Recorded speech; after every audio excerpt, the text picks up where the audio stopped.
Hello दोस्तों, welcome back your channel Vishwajeet classes. Today we are going to studies exam mantra fourth videos.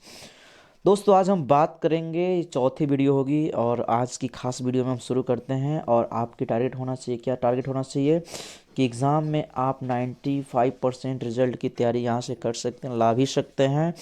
कल की class जो हम लोग बहुत खास होने वाली है, ये बात ध्यान रखिएगा। कल हम लोग ग्रामर की क्लास करेंगे, वो भी प्रैक्टिस करेंगे ट्रिक एंड कॉन्सेप्ट के साथ। वो भी हम लोग प्रैक्टिस करेंगे ट्रिक एंड कॉन्सेप्ट के साथ। तो दोस्तों कल की क्लास के लिए भी आप लोग तैयार रहिएगा। कल की क्लास जो कि ग्रामर की क्लास होगी दोस्तों, ठीक है ना। चलिए हम वीडियो को स्टार्ट करते हैं कि आज की खास वीडियो में क्या है क्या नहीं है। दोस्तों एक बात याद रखिएगा, वीडियो में जो भी क्वेश्चंस दिए गए हैं एग्ज़ाम के लिए, एग्ज़ाम के दृष्टि से नहीं, परीक्षा की दृष्टि से बात किया जाए तो बहुत इंपॉर्टेंट है। प्रयास करना है आपको अधिक से अधिक क्वेश्चंस का जवाब देने के लिए, वो भी लाइव प्रीमियर में। ठीक है दोस्तों, मैं विश्वजीत सर जो आपके लिए खास चीज़ लेकर आया हूँ, वो भी एग्ज़ाम के वास्ते, ठीक है ना दोस्तों। चलिए शुरू करते हैं, वो खास चीज़ क्या है, पहला क्वेश्चन क्या है इसमें आज की खास क्लास के लिए। चलिए शुरू किया जाए, ठीक है दोस्तों। तो मैं एक बात बोलूँगा, अभी आप इस चैनल पर नए हो तो दोस्तों चैनल को सब्सक्राइब करना, लाइक करना और कमेंट करना बिल्कुल ना भूलना, ठीक है दोस्तों। क्योंकि इसी प्रकार की रोज़ाना वीडियो देखने के लिए आपको तो सब्सक्राइब करना पड़ेगा, और यहाँ तक कि जो बेल आइकन जो होता है ना, उसको प्रेस करना होगा, ताकि जो भी वीडियो अपडेट की जाए आपको बिल्कुल टाइम पे मिल जाए, ठीक है ना दोस्तों। हम शुरू करते हैं आगे की बातें, आगे की राज की क्या बातें हैं दोस्तों। क्वेश्चन देखिए फर्स्ट, ये आपके सामने आ रहा है, बहुत ही अच्छे क्वेश्चंस हैं, आप बताने का प्रयास करेंगे, ठीक है ना। Indian through travel size, wow next chapter है। यानी भारत जो है पार्थी की दृष्टि से क्या है, यानी कहने का अर्थ है जो लिखा गया है, whatever we are study today now, जो भी कुछ लिखा गया जो हम पढ़ने वाले हैं वो क्या चीज़ है, ठीक है ना। वो पूछना चाहता है कि ड्रामा है या एसे है या स्टोरी है। तो मैं आपको बता दूं, जब हम किसी चीज़ के बारे में लिखते हैं, किसी भी चीज़ के बारे में लिखते हैं, तो वह एक तरह का एसे यानी निबंध होता है। इस चैप्टर में इसका राइटर कोई और नहीं, पॉल एस बक है, याद रखिएगा। इंडियन थ्रू ट्रेवल साइज का राइटर कौन है, पॉल एस बक है, ठीक है ना। याद रखना आपको होगा कि इन्होंने भारत में आया और देखा बहुत सारे चीज़, और ऐसे भी आप लोग नए चीज़ बिहार में देखा जाता है, लोग कहते हैं बक क्या है यार। तो इंडिया में आई ना, तो बक ने सही में बकना शुरू कर दिया। क्या क्या बकी थी इंडिया के बारे में, सॉरी ध्यान रखिएगा, ट्रिक बता रहा हूँ याद करने के लिए। बक से भारत में आई है, भारत में पूरे चैप्टर में भारत और बक का रिलेशन एक ही चैप्टर में है, इसी से है, ठीक है ना दोस्तों। उसके अलावा मैं बता दूँ, जो हमारी राइटर हैं पॉल एस बक, कौन जी, पॉल एस बक जो हैं, इनका एक बुक है जो इनका नाम है माई सेवरल वर्ल्ड। क्या नाम है जी, एग्ज़ाम में कई बार इस चीज़ से पूछ दिया गया है, माई सेवरल वर्ल्ड। अब कहिएगा सर सेवरल वर्ल्ड क्या है। देखिए सारा एक्सप्लेनेशन मैं इसलिए दे रहा हूँ ताकि एक भी ऑब्जेक्ट यानी एक क्वेश्चन के साथ साथ आज हम कई क्वेश्चंस को आसानी से कर लेंगे, ठीक है ना दोस्तों। इसलिए कॉन्सेप्ट को ध्यान रखिएगा। जो चैप्टर है इंडियन थ्रू ट्रेवल साइज के राइटर कौन है, पॉल एस बक है। कौन है दोस्तों, पॉल एस बक है, जिन्होंने माई सेवरल वर्ल्ड नामक एक बड़ी सी पुस्तक लिखी थी। और उसी पुस्तक से ये जो आप चैप्टर पढ़ रहे हैं ना, चैप्टर आप जो पढ़ रहे हैं इंडियन थ्रू ट्रेवल साइज, वहाँ से ही लिया गया है। किससे जी, माई सेवरल वर्ल्ड से लिया गया है, ठीक है ना दोस्तों। इस बात को याद रखिएगा, माई सेवरल वर्ल्ड से लिया गया है, ठीक है ना, ये चीज़ को, ठीक है। दूसरी बात आपको याद रखना होगा कि ये जो राइटर थी, इन्होंने भारत में, यहाँ भारत वो किस लिए आई थी, क्या देखने के लिए आई थी जी, तो पुअर पीपल, और क्या कहते हैं पुअर पीपल यानी गरीब लोगों को देखने की आई थी। और इसके अलावा फार्मर्स को देखने आई थी, यहाँ के किसान क्या है कैसे हैं, इन चीज़ के बारे में वो देखने आई थी, ठीक है ना, पॉल एस बक। मैं आपको बता दूँ कि पॉल एस बक जो थी यहाँ के रहने वाली नहीं थी, वह अमेरिकन थी। और अमेरिका से वो चली गई कहाँ जी, सीधे वो चली गई चाइना। चाइना का नाम सुने होंगे, चीन में चली गई थी, और चीन से स्टडी करने के बाद वापस आई तो इंडिया में वो देखने के लिए आई थी। इतनी सारी बातें आपने जाना। चलिए चैप्टर के क्वेश्चन पर फोकस करते हैं कि इंडियन थ्रू ट्रेवल साइज के ये है क्या चीज़, ठीक है ना। देखिए ऑप्शन गेस करने का प्रयास कीजिए, ऑप्शन फ्लैश हो रहा है और आप आंसर बताने का प्रयास करेंगे, ठीक है ना दोस्तों। पूछ रहा है ड्रामा है, एसे है, स्टोरी है और नोवेल है, तो बताने का प्रयास कीजिए। आपको 10 सेकंड का टाइम मिलता है, सॉरी 15 सेकंड का टाइम मिलता है। आप सही आंसर बताने का प्रयास करें जल्द से जल्द, ठीक है दोस्तों। चलिए आपका समय जो है समाप्त होता है।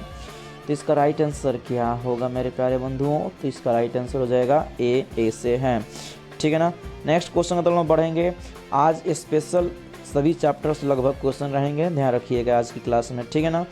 अब देखिए बहुत अच्छी क्वेश्चन आपके सामने आ चुकी है। फोकस करना है आपको, क्या फोकस करना है? जॉन डॉन जो हमारे राइटर हैं, कौन? जॉन डॉन जो राइटर हैं हमारे, वो फील्स करते हैं, feels dash is a very hopeless, यानी जॉन डॉन फील करते हैं। आपको पता है जॉन डॉन के बारे में? थोड़ा सा मैं आपको चर्चा कर दूं। जॉन डॉन ने लिखा था sweetest love I do not गोई। क्या लिखा था?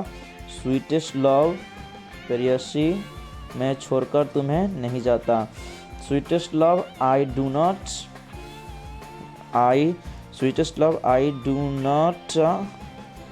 गोई, आपको याद रखना होगा दोस्तों। एग्जाम में क्वेश्चन पूछ सकता है कि sweetest love I do not गोई के राइटर कौन, तो आपको याद रखना होगा जॉन डॉन, ठीक है ना दोस्तों। ये अपने पत्नी को छोड़कर किसी काम की वजह से यह जर्मनी जाना चाहते हैं। कहाँ जाना चाहते हैं? जर्मनी। इस बात को भी याद रखना होगा, ठीक है। आपको मैं और चीज़ बता दूं ऑब्जेक्टिव के बारे में। ये किस धर्म से बिलोंग करते थे? तो कैथोलिक धर्म से बिलोंग करते थे। एग्जाम में पूछ सकता है कि जॉन डॉन किस रिलीजन से बिलोंग करते थे, तो वह रिलीजन इनका था क्या चीज़? कैथोलिक था। इस बात को याद रखना है। और कैथोलिक रिलीजन की वजह से इन्हें ऑक्सफोर्ड यूनिवर्सिटी से निकाला गया था। एग्जाम में पूछ सकता है कि कैथोलिक रिलीजन की वजह से उन्हें कहाँ से निकाला गया था, तो ऑक्सफोर्ड यूनिवर्सिटी से निकाला गया था। इस बात को आपको याद रहना चाहिए, ठीक है ना।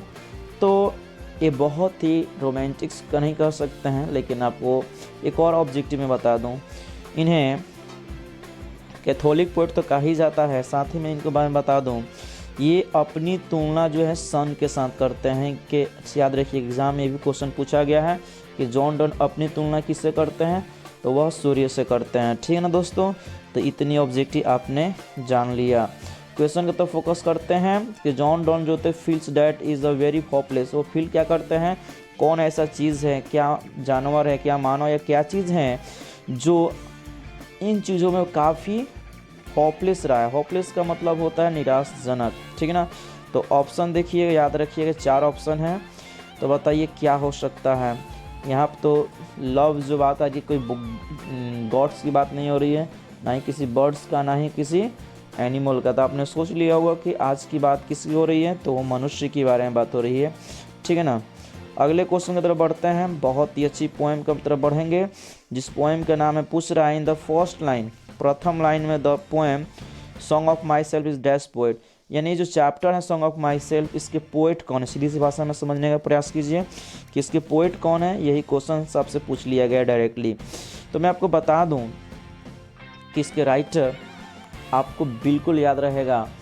और मैं बताया था आप लोगों को, गाना सुन के आप लोग क्या कहते हैं? वाह वाह। क्या क्या कहते हैं? वाह वाह बोलते हैं ना जी। वाह वाह मतलब क्या हुआ? देखिए वाह वाह करने का मतलब है, आप लोग याद रख सकते हैं, इसे विटामिन हम लोग कह सकते हैं। देखिए ध्यान से,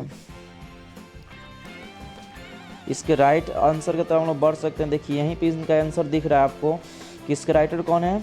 वाल्ट विटमैन। याद रखिएगा, इसे 1 मिनट के लिए आप लोग विटमैन की जगह वाइट मैन भी पढ़ सकते हैं। वाइट मैन यहाँ पर ही लगा कर पढ़ सकते हैं, वाइट मैन। इन्हें सीधी सी भाषा में ये समझ में आया हमको, और आपको समझ में आना चाहिए कि वाइट मैन कहने से पता है क्या होगा। ये जो इंसान था वाल्ट विटमैन, वाइट मैन किसको कहते हैं जी? तो अमेरिका वाले को कहते हैं। किसको बोलते हैं? यानी वाइट मैन मतलब गोरा किसे बोलते हैं? अमेरिका वाले को। तो दोस्तों ये पता चला कि रहने वाले कहाँ के थे? ये अमेरिका के रहने वाले थे। इस बात को याद रखिएगा, ठीक है ना। दूसरी बात, इनका एक पुस्तक है जिसका नाम है लीव्स ऑफ ग्रास। क्या नाम है जी? Leaves of grass. यानी आप ऐसे भी याद रख सकते हैं कि ये जो गाना गाते थे दोस्तों, ये जो गाना गाते थे और खुद ही इंजॉय करते थे, वह घास के यानी पत्तों पर वह सो के गाना गाते थे, ठीक है ना। तो इस बात को याद रखिए। कई ऑब्जेक्टिव यहाँ से आप तैयारी कर लिए, ठीक है ना। उसके अलावा मैं आपको बता दूं, ये 4 ऑप्शन दिख रहा है ना, तो आपको पता ही चल गया कि राइट आंसर क्या होगा। नेक्स्ट क्वेश्चन की तरफ हम लोग बढ़ते हैं, ठीक है ना। नेक्स्ट क्वेश्चन बहुत ही खास है आपके लिए, ठीक है, बहुत ही अच्छा क्वेश्चन है, ध्यान दीजिए और गेस कीजिए आंसर का। The leaves are falling dash, the leaves are falling fast. आप लोग एक चैप्टर का नाम ही सुने होंगे लोग, तो यहीं पे पूछ रहा है द लीव्स आर डैश, तो क्या आंसर होगा आप कमेंट बॉक्स में ज़रूर हमें बताने का प्रयास करें, ठीक है ना। ऑप्शन आपके सामने फ्लैश हो रहा है दोस्तों, जल्द से जल्द कमेंट करिए इसका राइट आंसर क्या होगा। आपने वीडियो अभी तक नहीं देखा ज़रूर देखें, और वीडियो अच्छी लगे लाइक ज़रूर बनता है दोस्तों, और बहुत अच्छी लगे शेयर कीजिएगा, चैनल पर नए हैं तो सब्सक्राइब भी कीजिएगा, ठीक है ना, ताकि रोज़ाना इसी प्रकार वीडियो बिल्कुल आपको टाइम पे मिले, बेल आइकन को प्रेस करने के पश्चात। तो आपने तो गेस तो कर ही लिया होगा इसका राइट आंसर क्या होगा, ठीक है ना। आगे देखते हैं अगला क्वेश्चन क्या है आपका, बहुत ही अच्छा क्वेश्चन है, ठीक है ना।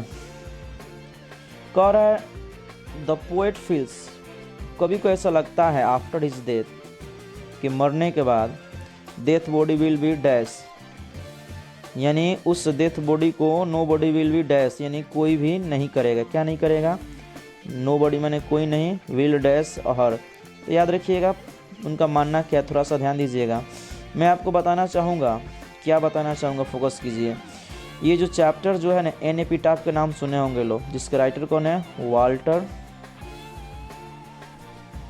ढेलामार, आप लोग कह सकते हैं डी ला मेयर। कौन है जी, डी ला मेयर, यहाँ पे याद रखिएगा। इन्हें एक चैप्टर है जिनका नाम है एन एपिटाफ, क्या नाम है जी, एन एपिटाफ, एपिटाफ आप लोग याद कर सकते हैं, एपिटाफ, ठीक है ना। तो एक चैप्टर है एन एपिटाफ, थोड़ा सा लिखने में प्रॉब्लम हो रही है, ठीक है ना। तो एन एपिटाफ जो है उसका राइटर है ये हमारे कौन, Walter Whitman, sorry Walter Delamar, ठीक है ना। इन्हें दोस्तों बच्चों का कवि कहा जाता है, इन्हें चिल्ड्रन पोएट्स कहा जाता है, याद रखिएगा, इन्हें बच्चों का कवि कहा जाता है, जिसको हम लोग इंग्लिश में क्या बोलेंगे, चिल्ड्रन पोएट के नाम से इन्हें जाना जाता है, ठीक है ना। इस बात को याद रखना, इन्हें चिल्ड्रन, ठीक है ना। देखिए थोड़ा सा मिस्टेक हो रहा है, इन्हें चिल्ड्रन पोएट भी कहा जाता है, आप लोग को याद रखना होगा, ठीक है ना। इस बात को बहुत अच्छे से याद रखना, चिल्ड्रंस पोएट या पोस्ट ऑफिस पोएट भी कहा जाता है, इस बात को हमें याद रखना होगा। और इसमें उन्होंने एक वेस्ट महिला यानी अपनी पत्नी के बारे में डिस्कस किया, यानी वेस्ट लेडी की चर्चा किए हैं कि इस लेडी के जैसा कोई सुंदर आज तक उन्होंने देखा ही नहीं है। और वही बात कहते हैं, beauty is not important, duty is most important. क्या बात है सर, तो बहुत अच्छी लाइन बोल दिया जी, beauty is not important but duty is important. सही बात है, हमें अपनी सुंदरता से पहचान तो मिलेगी, लेकिन हमेशा बरकरार ये नहीं रहेगा। तो हमें अपने ड्यूटी से पहचान मिलेगी, कर्तव्य से हमें पहचान मिलेगी, नॉट ब्यूटी से पहचान मिलेगी दोस्तों, बात समझ रहे ना। तो हमेशा पहचान किससे होती है, ड्यूटी से होती है। वही बात है, चैप्टर में वही था कि वो बोलते हैं ना कि वो मर जाएगी तो उसे फिर उसको कोई याद नहीं करेगा, किस नहीं करेगा जी, बशर्ते उसके पास सुंदरता थी, ऐसा कुछ गुण नहीं था, ठीक है ना। तो वही बात है। तो आप लोग आंसर तो सोच ही लो होंगे कि इसमें से क्या होना चाहिए, कि nobody will remember after death, यानी रिमेंबर आपको लग रहा है कि राइट आंसर होगा, ठीक है ना, आपने ठीक सही किया, ठीक है ना। अगले क्वेश्चन की तरफ हम लोग बढ़ते हैं, ध्यान दीजिएगा, ठीक है ना दोस्तों। आगे हम लोग बढ़ते हैं, इसमें क्या क्वेश्चन है, बहुत ही अच्छा क्वेश्चन है, ध्यान दीजिएगा, ठीक है ना। अब ये चैप्टर के बारे में थोड़ा सा डिस्कस कर दें, मास्टर ऑफ क्रिमिनल सॉरी, आप लोग टी.एस. इलियट का नाम सुने होंगे लोग, टी.एस. इलियट के बारे में सुने होंगे लोग, जिन्होंने मैकियावेली द मिस्ट्री कैट को लिखा था। किसको लिखा था जी, मैकियावेली द मिस्ट्री कैट को लिखा था। देखिए सुनिए पहले बात को ध्यान से, सारे चीज़ें ऑब्जेक्टिव एक साथ कई ऑब्जेक्टिव क्लियर हो रहे हैं, ठीक है ना। तो मैकियावेली द मिस्ट्री कैट को उन्होंने लिखा था, उन्होंने उसमें किसके बारे में डिस्कशन किया है, तो एक रहस्यमय बिल्ली के बारे में चर्चा किया है, जिसे क्या कहा जाता है जी, हिडन पाव भी कहा जाता है। हिडन पाव इसलिए कहा जाता है क्योंकि वो जो भी क्राइम करती है वहाँ से गायब हो जाती है, ठीक है ना। उसके बाद क्राइम के मामला में इसे नेपोलियन के साथ तुलना किया गया, आप लोग याद रखिएगा, नेपोलियन से तुलना किया गया है, ठीक है ना। इस बात को याद रखिएगा, एग्जाम में पूछ सकता है कि वो मैकियावेली की तुलना किससे की गई है, तो वह नेपोलियन से की गई है, ठीक है ना, याद रखना होगा आपको। तो आप देख रहे हैं कि एक साथ कई ऑब्जेक्टिव आपका क्लियर हो रहा है आसानी से। फिर से आपसे पूछूंगा इसका राइटर कौन है, थोड़ा बताइए कमेंट बॉक्स में, जल्दी आंसर दीजिए इसका, ठीक है। यहाँ तक कि स्कॉटलैंड की जो पुलिस है ना, उस मैकियावेली को पकड़ने में असमर्थ हो जाती है। वो इतना शातिर चालाक होती है, कोई सा भी क्राइम करके वो गायब हो जाती है। क्राइम क्या कर सकते हैं, एक बिल्ला जो है क्या क्राइम कर सकता है आपको पता होना चाहिए, ठीक है ना। तो चलिए इसमें पूछ रहा था कि कौन है जो मास्टर ऑफ क्रिमिनल, यानी गुनाहों का समझ लीजिए वो मास्टर हैं, ठीक है ना। 4 ऑप्शन आपके पास दिख रहा है, जल्द आपके पास 10 सेकंड का टाइम है, ठीक है ना। राइट आंसर जल्दी कमेंट कीजिए, ओके ना। चलिए देखते हैं क्या आपका कमेंट आता है। तो इसका राइट आंसर यही हो जाएगा, बाकी सब ये सब गलत हैं। अगले क्वेश्चन की तरफ हम बढ़ते हैं। अगले क्वेश्चन है क्या, बहुत प्यारा सा क्वेश्चन है, बहुत अच्छा क्वेश्चन है। देखिए कह रहा है स्नेक, वाओ, स्नेक का राइटर कौन, बहुत आसान क्वेश्चन है, तो सबको पता है। और ऐसे भी आपको याद नहीं है तो ये गाँव में हम लोग कहते हैं ना, बिहार में तो फेमस है कि धामीन सांप। कौन सा सांप जी, धामीन सांप। तो आप लोग धामीन सांप के नाम तो सुने हैं, खास सांप कौन है जी, धामीन सांप है, जो गांव में बहुत ज़्यादा दिखने को मिलती है। तो इसे भी याद रखिएगा, ध से धामीन, ध से DH लॉरेंस। ध से धामीन सांप तो है, लेकिन कैसी है जी, धामीन सांप है। ध से धामीन, D से DH लॉरेंस। तो याद रखिएगा, सांप होगा तो कैसा होगा, धामीन सांप होगा, तो D फॉर धामीन, D फॉर लॉरेंस, याद रखिएगा, ठीक है ना। जब इटली के सिसिली में, याद रखिए, इटली के सिसिली में जब लेखक पानी पीने जाते हैं वहाँ पे, तो सबसे पहले नाद को वहाँ पे एक सांप दिखता है, जिनको वेगुअली तरीके से दिखता है, तिरछी निगाहों से उन्हें वह देखता है, ठीक है ना। तो पूछ रहे इसका राइटर कौन है, ठीक है ना। तो आपके सामने आंसर फ्लैश हो रहा है, इसका राइट आंसर क्या होना चाहिए, आप गेस कीजिए, ठीक है ना। तो मैंने तो बता ही दिया था, ठीक है, जल्दी आप इसका राइट आंसर बताने का प्रयास कीजिए, ठीक है। आगे हम बढ़ें। सेशन आपको बिल्कुल पसंद आ रहा होगा, लाइक ज़रूर करें, आप लोग लाइव सब लोग करें, लाइक करना बहुत ही ज़रूरी है, कमेंट भी करें कि वीडियो आपको कैसी लग रही है, ठीक है ना दोस्तों। आगे हम लोग बढ़ते हैं इसमें, ठीक है। तो देखिए इसमें कुछ बातें हैं जो आपको जान लेनी चाहिए, ठीक है। क्या बातें हैं जानने लायक, देखिए दोस्तों, आप जो क्लास देख रहे हो, विश्वजीत सर की क्लास आप देख रहे हो, ठीक है ना, विश्वजीत क्लासेस देख रहे हो, ठीक है। इसी प्रकार के रोजाना वीडियो देखने के लिए ध्यान रखें, ठीक है ना। क्वेश्चन पहले पढ़ते हैं कि कह रहा है, she noticed dash behind the door to bedroom. उन्होंने जो वो हमारे लेडीज़ की चर्चा की गई, वो कौन थी जो देखी कि उनके जो बेडरूम से लेकर वो दरवाजे वक्त होता है ना, वहाँ पर वो कौन वेट करता है, ठीक है ना। तो आप लोग को याद होगा दादी के घर के बारे में, ठीक है ना।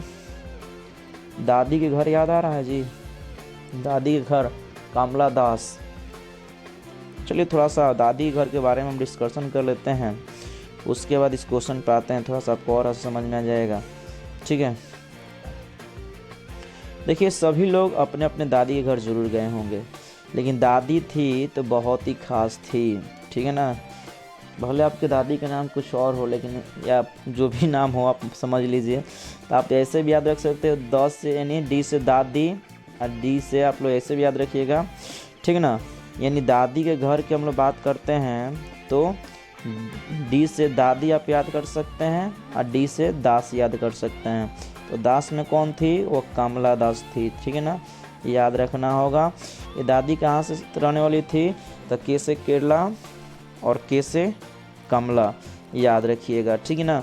और दादी ने आगे चलकर, दादी नहीं कहेंगे, कमला दास को कहेंगे।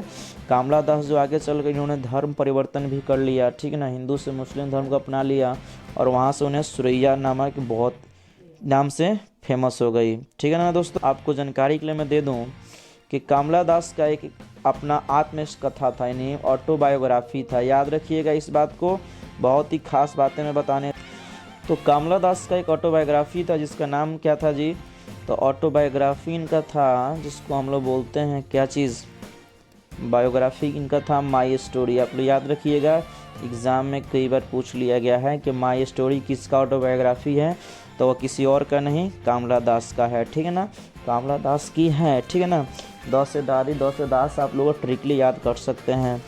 तो ठीक है ना, वो क्वेश्चन ये था कि वो नोटिस क्या करती हैं कि उनके दरवाजे से लेकर बेडरूम तक की जो यादें हैं वो किसकी, जी दादी घरों की जो है। जिस प्रकार उन्होंने उस चीज़ में दो चीज़ों के बारे में बात किया था, एक कुत्ता की जिसे हम डॉग बोलते हैं ना, डॉग के बारे में चर्चा किया था कि डॉग जो होता है ना इस प्रकार से होता है कि जिस प्रकार मानो कि थोड़ा सा उसकी आहट मिलती है वैसे जग जाती है, वैसे दादी की आदत जब आती है तो मुझे बहुत सारा रियलाइजेशन होता है, ठीक है ना। तो इस चीज़ को आप लोग याद कर सकते हैं, ठीक है ना। अगला क्वेश्चन देखते हैं, बहुत इंपॉर्टेंट क्वेश्चन दिख रहा है आप लोगों को, आप कई बार एग्जाम में भी राइज कर दिएगा, आप क्वेश्चन बैंक भी देख सकते हो, पता चल जाएगा इसकी महत्वता क्या है और आने वाले एग्जाम में भी पूछने की संभावना काफ़ी ज़्यादा है, ठीक है ना। केकियन दारू वाला याद रखिएगा, एक चैप्टर है फायर हिम, क्या नाम है जी, फायर हिम। अब कहिएगा सर फायर हिम क्या होती है, फायर माने आग, तो केकियन दारू वाला जो दारू पीता है वो, मान लीजिए इससे जनरली आप लोग कहा जाता है दारू आग, दारू पी के आग लगा सकता है। तो एक चैप्टर है फायर हिम जिसके राइटर कोई और नहीं है, केकियन दारू वाला। तो दारू वाला का संबंध किससे है, फायर से है, और चैप्टर का भी नाम है फायर हिम, ठीक है ना। तो आप लोग याद रखिएगा फायर का संबंध किससे है, दारू वाला से है। तो इस तरह से चैप्टर का भी नाम याद कर सकते हैं, ठीक है ना। दूसरी बात, मैंने एक क्वेश्चन का शब्द कई क्वेश्चन कराने का प्रयास किया है, आप इसे भूलिएगा नहीं, ध्यान से बार बार वीडियो को देखिए। और आपने अभी तक इसके 3 वीडियो नहीं देखा है तो पार्ट 1, पार्ट 2 और पार्ट 3 का डिस्क्रिप्शन बॉक्स में आपको लिंक मिल जाएगा, वहाँ पर जाइए और देख लीजिए। नहीं तो आपके मोबाइल में आई बटन दिख रहा होगा राइट साइड में, ठीक है ना, वहाँ से आप देख सकते हैं और सारे वीडियो आपको देखने को मिल जाएगी, ठीक है ना। प्रैक्टिस कीजिए, कल हम लोग ग्रामर की क्लास विशेष रूप से हम लोग करेंगे, ठीक है दोस्तों। तो आज का क्वेश्चन वही है, केकियन दारू वाला कहाँ से बिलोंग करते थे। मैं आपको बता दूं, बहुत खास बात है, ये फारसियन का नाम सुने हैं ना, फारसियन धर्म से बिलोंग करते थे। उसमें याद आपको मैं बता दूं कि डेथ बॉडी को नहीं जलाया जाता था, ठीक है ना, नहीं जलाया जाता था और ना ही दफनाया जाता था, ये भी बात जान लीजिए। होता था क्या कि टावर ऑफ साइलेंस का नाम, चैप्टर आप लोग पढ़े होंगे, टावर ऑफ साइलेंस का नाम सुने होंगे लोग। उसी टावर ऑफ साइलेंस से क्या होता था, ये उसी में ले जाकर उनको रख दिए थे, डेथ बॉडी जो भी मरते थे। उसी प्रकार ये चैप्टर आप लोग पढ़े होंगे, बहुत इंटरेस्टेड हो रहा होगा, ठीक है ना। तो इसके पूछ रहा है क्या कि वो किस धर्म से बिलोंग करते थे, तो आप याद रखिए पार्सियन को जोस्टेशियन भी कहा जाता है। तो आपके पास 4 ऑप्शन जो दिख रहा है ना, चलिए 10 सेकंड का टाइम है, गेस कीजिए क्या राइट आंसर होगा, ठीक है ना। वह कहाँ से बिलोंग करते थे, तो इस सारे के सारे गलत थे, इसका राइट आंसर ये हो जाएगा, ठीक है। चलिए देखते हैं अगला क्वेश्चन क्या है, अगला क्वेश्चन क्या खास है आपके लिए, ठीक है ना। बहुत अच्छा, ये तो स्टोरी ऑफ इंग्लिश से क्वेश्चन लिया गया, इसका तो आंसर तो आपको बिल्कुल पता होगा। English language is dash, Sanskrit, Persian and Greek and Latin. English भाषा जो है ना, अंग्रेजी जो भाषा है, इन भाषाओं से क्या है, कैसा है वो, ठीक है ना। ऑप्शन ये पूछ रहा है, डैश है वो, ओल्डर है, मच ओल्डर है, यंगर है या मच यंगर है। जल्दी आप, मैं वेट करता हूँ कमेंट बॉक्स में, इसका आंसर जल्दी बताने का प्रयास कीजिए। 15 सेकंड का आपके पास टाइम दिया जाता है दोस्तों, ठीक है ना। गेस कीजिए फटाफट, डू इट फास्ट। याद रखिएगा मेहनत कभी बेकार नहीं जाती, लेबर नेवर वैन, या right. I होपली this session is very fantastic for you and your for future, for exam future, ठीक है ना दोस्तों। तो आप प्रयास कीजिए इसका राइट आंसर क्या होगा। तो मैं आपको बताने का प्रयास करूँगा, ओल्डर तो होगा नहीं, मच ओल्डर होगा नहीं, यंगर तो होगा नहीं, इसका राइट आंसर हो जाएगा मच यंगर हो जाएगा, ठीक है ना दोस्तों। तो देखता हूँ नेक्स्ट क्वेश्चन की तरफ मैं बढ़ता हूँ कि क्या है क्वेश्चन। बहुत अच्छा क्वेश्चन आपके सामने फ्लैशिंग हो रहा है, तो बहुत अच्छा है। कह रहा है simple living high thinking is the basis of dash. आपने पढ़ा होगा इंडियन सिविलाइजेशन कल्चर के बारे में, पढ़ा है ना जी। तो इंडियन सिविलाइजेशन कल्चर में हमारे भारतीय सभ्यता के बारे में चर्चा की गई है, जिसका राइटर कौन है, एम गांधी, यानी महात्मा गांधी इसके राइटर हैं। इस चीज़ को विशेष हमें भूलना नहीं है, याद रखना है, ठीक है ना। और महात्मा गांधी की ऑटोबायोग्राफी क्या नाम है, माई एक्सपेरिमेंट विद ट्रूथ, क्या नाम है जी, माई एक्सपेरिमेंट विद ट्रूथ है। आप लोग को इस चीज़ को विशेष याद रखना होगा, ठीक है ना। महात्मा गांधी के बारे में और भी बहुत सारी खासियत है जो पार्ट 1 में हम लोग को पढ़ने को मिली थी। महात्मा गांधी ने कहा था कि जो हमारा माइंड है वो बेचैन पक्षी की तरह है। जो माइंड जो हम लोग का है वह एक रेस्टलेस जो होता है ना, पक्षी की भांति है। इस चीज़ को आप लोग याद रखना होगा। तो कह रहा है, चलिए ऑप्शन आपके सामने फ्लैश हो रहा है, बताने के प्रयास कीजिए कि सिंपल लिविंग, सादा जीवन, उच्च विचार किस सभ्यता की देन है। तो यूरोपियन सभ्यता, अमेरिकन सभ्यता, भारतीय सभ्यता, ईरानियन सभ्यता। जल्दी कमेंट कीजिए, 15 सेकंड का आपको टाइम मिलता है, ठीक है ना। चलिए, तो आज हम लोग बहुत सारी चीज़ देखिए, क्वेश्चन के साथ काफ़ी क्वेश्चन करने का तैयारी प्रयास किए, ठीक है। चलिए, इसका राइट आंसर मैं बता देता हूँ, 15 सेकंड आपका हो गया होगा, ठीक है। चलिए दोस्तों, तो इसका राइट आंसर हो जाएगा वही इंडियन सिविलाइजेशन, ठीक है ना। नेक्स्ट क्वेश्चन की तरफ हम लोग देखते हैं। और दोस्तों लग रहा है ना वो रेडी क्वेश्चन नहीं हुआ ज़्यादा। चलिए, sorry for it this, thanks for watching, ठीक है ना दोस्तों। वीडियो को शेयर करें, लाइक करें, ये तो आप कर ही सकते हो। जब इतना कोई मेहनत कर रहा है आपके लिए, तो आपका तो एक कर्तव्य बनता है। ज़्यादा समय लगेगा नहीं और नहीं ज़्यादा आपका पैसा इसमें लगने वाला होता है। आप फ्री में सब लाइक शेयर कमेंट कर सकते हो। चैनल को अभी तक सब्सक्राइब नहीं करना और प्रेस करना बेल आइकन को, ठीक है ना। मिलते हैं नेक्स्ट वीडियो में। कल के बारे में याद रखिएगा, कल की हम लोग सेम टाइम 8:30 बजे हम लोग क्लास करेंगे। और कल हम लोग ग्रामर से क्वेश्चन करेंगे, याद रखिएगा। किससे करेंगे? ग्रामर से हम लोग क्वेश्चन करेंगे। हम लोग का टाइमिंग रहेगी वही 8:30 बजे डेली क्लास रहेगी। आप तैयारी कीजिएगा, ठीक है दोस्तों। चलिए, मिलते हैं हम लोग नेक्स्ट वीडियो में। कमेंट बॉक्स में जय हिंद लिखना जरूर लिखिए, ठीक है ना।